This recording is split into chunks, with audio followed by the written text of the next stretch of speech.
لخوب جکسا ازنگونا دی بیا بکڑی ارمان دا تور لحد سخت تکلیفونا دی مکا و خوبونا لخوب جکسا ازنگونا دی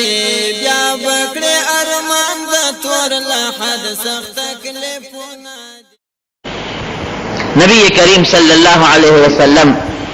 حضرت ابوبکر صدیق فرمایي چې زه د غرمې وخت جمعه ته راووتم اوږې وم او لوږې په مخه کړم خوب نه راته لږ ساعت پس ګوري چې حضرت عمر فاروق رضی الله عنه هم جمعه ته راغی او دا ټیم د غرمې خلک خوب کوي نو حضرت ابوبکر ته تپوس وکړ عمره دا وخت خو د جمعه د راتلو نه دی ته څنګه ما جمعه ته رالې لوږې په مخه کړم ابوبکر خوب نه راځي وی والله زم لوگی را پا مخا کریم جماعت ترالم مالم خوب نراز لک ساتھ تیر شو نبی کریم صلی اللہ علیہ وسلم جماعت ترال چراغ صحابات تپوسو کو دوالو چی دا اللہ رسول دا تیم خود جماعت درات لو نئے غرمدا سنگر آلے وی لوگی را پا مخا کریم عمر فاروق کوئی چی دا اللہ رسول منگم اوگی جوڑے رجات جماعت ترالو وی زی چیزو د جمعات نه بار نبی علیہ السلام مبارک ته مخکې دوه صحابه ورپسې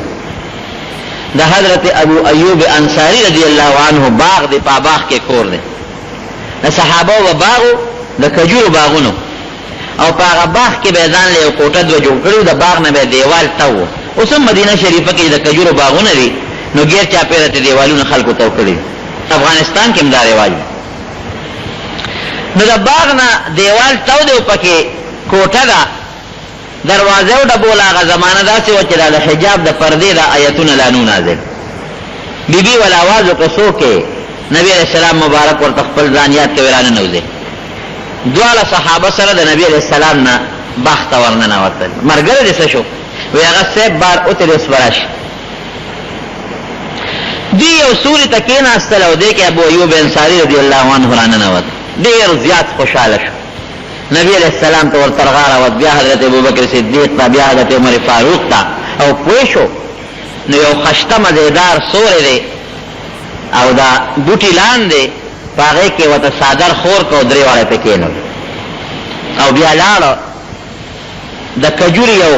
غټه خوشه یو غټ خرام چې پاغه کې د کجوري دا غونچک وی هغه غونچک را پرې کو د نبی علیہ السلام مخه ته راوړ کېخو نبی علیہ السلام مبارک ورته فرمایله بو یو تا بب صرف پخې کجوره مونږ راوړې کنه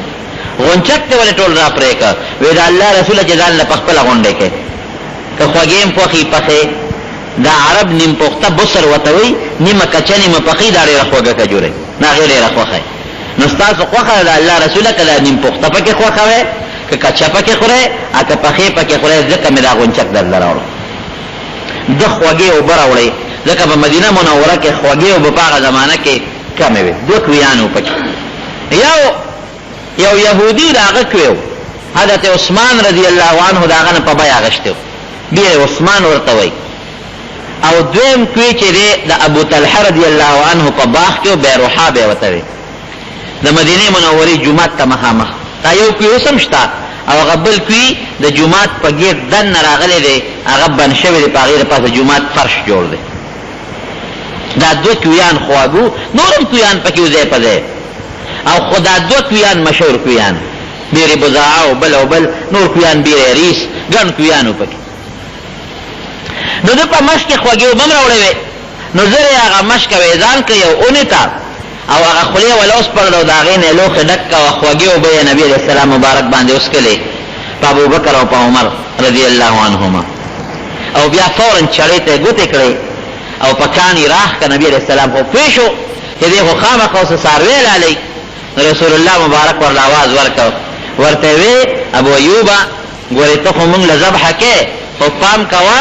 چې د پیو چیلې حلاله نه کړي ځکه د پیو چیلې چې دا نه خو پی ورکوي فایده ورکوي وی ښه د الله رسوله یو وړه غوندې چیلوکې او هغه حلاله کړه او د هغې نه سرمن ورېسته او ښځې تر ویښتا به ډوډۍ پخې کړه هغه وخه یې کټوی کې واچولو او پخې کړه نبی علیہ السلام مبارک ته راوړه غوښه ورته کېښوده ډوډۍ موله راوړه او بیا مرده مخې ته کېښوده یخ سورم دی رسول الله مبارک یو ډوډۍ راواغېسته او غوښه یې لږه راواغېسته په هغه ډوډۍ یې کېښوده. وی ابو ایوب یو کار خو وکړه. وی ولې؟ وی دا یو څه فاطمې باندې د څلورمې پنځمې ورځې نه لوږه ده، دا لږه ډوډۍ دا غوښه هغې له یو څه بیا راځه. وی ښه ده الله رسول لاړ هغه ډوډۍ او هغه لږه غوښه د نبي علیه السلام مبارکې لور حضرت فاطمې رضی الله عنها ته ورسول. واپس راغی نبی علیہ السلام مبارک او صحابه دې مور سره کېناسته، غوښه او ډوډۍ وخوړه او بیا وڅښلې. ناګانه په ژړا شو. وی ژړل. عمر فاروق رضی الله عنه لږ دلیر او زړور و. تپوس یې ته وکړه الله رسوله ولې دې وژړل؟ وی زما په الله قسم نبی علیہ السلام فرمایي چې د دې نعمت به د قیامت پر ورځ الله زموږ نه تپوس کوي. د واتو ورځو نار او لوږه او بل مسلمان ولا دعوت کوي هغه خوري او نبی علیہ السلام پاغه ډوډۍ د پاسه جاړي چې موږ نه به الله د دې نعمت تپوس کوي. وی دا الله رسول کم نعمت؟ وی دا خشته ډوډۍ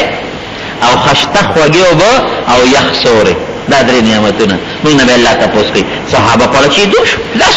غر کېدل دي لکه چې اوبه نسکې خو د تندې مرې او کسکې نو الله به تپوس کوي.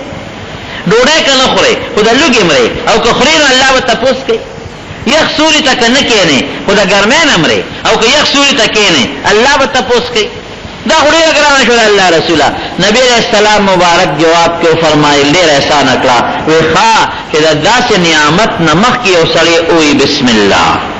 مخکې څه ووایي بسم الله، او چې کله ځان موړ کي یا تنده سړه کي او بیا داسې وایي الحمدلله الذي اشبعنا وانعم علينا وافضل، هغې ذات له ثنا ده چې زه موړ کړم او په مې خپل نعمت پوره که نعمت یې راکړه او ډېر ښه نعمت یې راکړه چې دا ووایي نو بیا به ته الله دې نعمت تپوس نه کوي. کار آسان شو که ولې ډوډۍ الله درکوي. که ته وایې دا خو وږي مو ډوډۍ ده او ما محنت کړې دی چې تر څو الله توفیق نه درکړي قسم دې که د خپل غنمو نه یو دانم راوړئ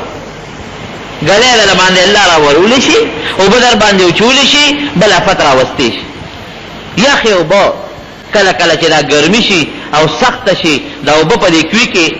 ویخله لاړې شي. زمونږ په دې وطن کې خو بیا هم د اوبو ګزاره کېږي. تېر کال نه مخکې کال تاسو په اسلام آباد کې نه کتل چې اوبه نه میلاوېدلې، بیا به په ټینکرو کې اوبه راتلې او د خلکو ته به کورونو ته تلې او هغه به جمع کولې. اوس هم په مکه مکرمه کې د اوبو تکلیف دومره تکلیف دی د اوبو. دلته کې دا تاسو ګورئ بیلونو کې راځي چې ګورئ بجلي کم استعمالوي، هلته ځای په ځای په دیوالونو لیکلي وي په بورډونو لیکلي چې د الله دپاره اوبه کم استعمالوي. ولې چې هلته خپل اوبه خو نشته، هلته په ټینکرو کې اوبه راوړي په 200 ریاله 300 او د حج او د عمرې په دې سیزن کې په 1000 ریال او په 1200 ریال یو ګاډۍ اوبه راځي. په دومره تکلیف هغه اوبه راځي خلک یې لاندې کوي کې جمع کوي او بیا په ډیګۍ ته په موټر په ذریعه باندې رسوي. اوبه خو د الله ډېر لوی نعمت دی او ورونو یخ سورې بیا د الله څومره لوی نعمت